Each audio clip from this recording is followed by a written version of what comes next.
I never imagined how one night could unravel everything. My name is Julia. I'm 32, and I wrecked my marriage over what I convinced myself was just a harmless dinner.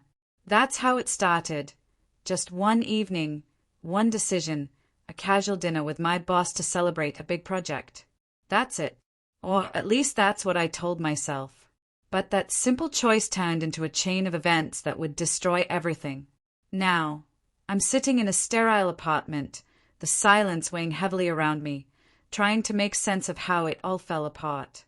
Caleb was the kind of man people admired.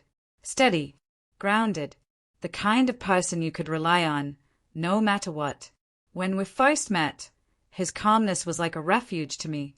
I was always impulsive, never able to sit still, and there was Caleb, silent, steady, my anchor.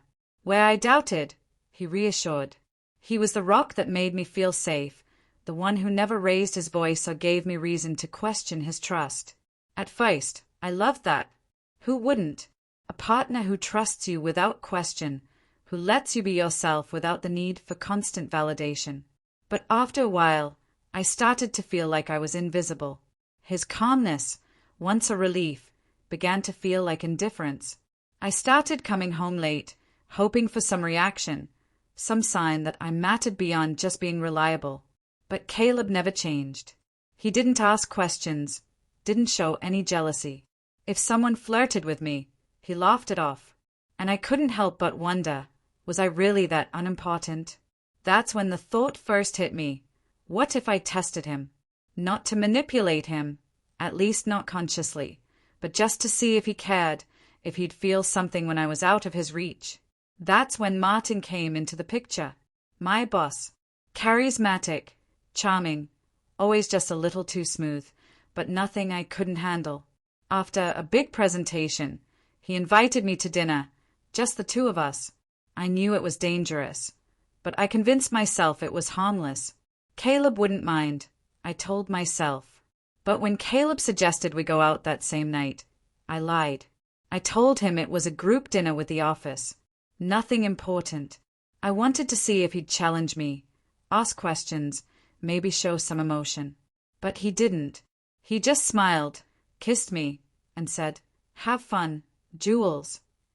And that hurt more than I expected. It was like I was invisible to him, like nothing mattered.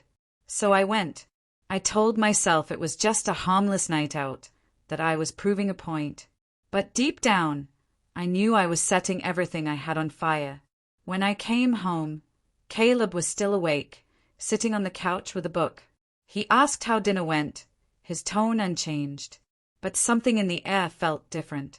I lied again, downplaying everything. But I couldn't look him in the eye. In the days that followed, I noticed a change in Caleb. Not anger, not confrontation, just distance.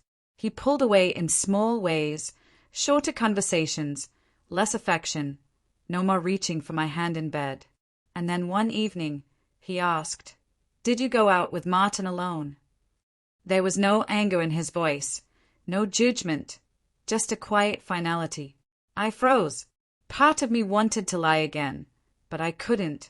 "Yes," I whispered, but it wasn't like that. He nodded once, said, "I see," and left the room. That was the moment I realized I had broken something irreparable. The next few weeks were a blur. I tried everything, cooked his favorite meals, asked about his day, tried to initiate moments of affection. But nothing worked. It was like he wasn't even there. One night, desperate, I asked, "Caleb, can we talk? I want to fix this." He looked at me, his face unreadable, and said, "I think we're done." I couldn't breathe. "What? You're just giving up?"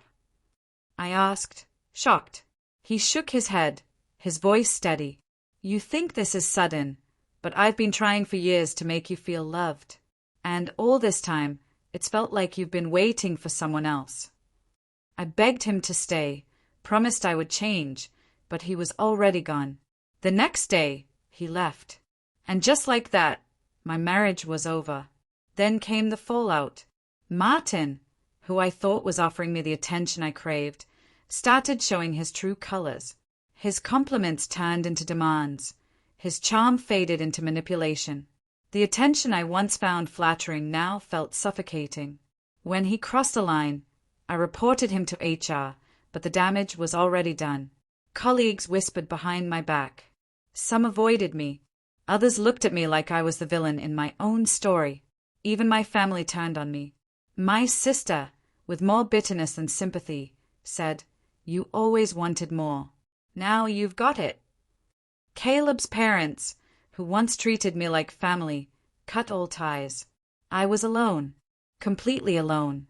And for the first time, I realized what that really meant. I had tested Caleb's love, but in doing so, I had tested his limits, and I had broken him. Now, I'm sitting here in this apartment, trying to understand why I craved chaos, why I thought love had to be loud and dramatic. I'm in therapy now, trying to understand why I couldn't see that Caleb's quiet love, his unwavering trust, was all I ever needed. The pain hasn't gone away.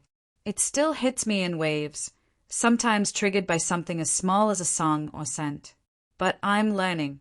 I'm learning that love doesn't need to shout to be real. It doesn't need to be filled with fireworks. Sometimes love is in the small, quiet moments, the way someone listens, the way they give you space without trying to change you. Caleb gave me that, and I threw it all away, chasing a fantasy that didn't even exist. If I ever get a second chance at love, I'll know better. And to anyone who's in the same place I was, listen to me. Don't wait for jealousy to prove your worth. Don't mistake peace for indifference. And don't destroy something real just because it doesn't look the way you think it should. One decision, one moment, can change everything. And sometimes, you don't get a second chance.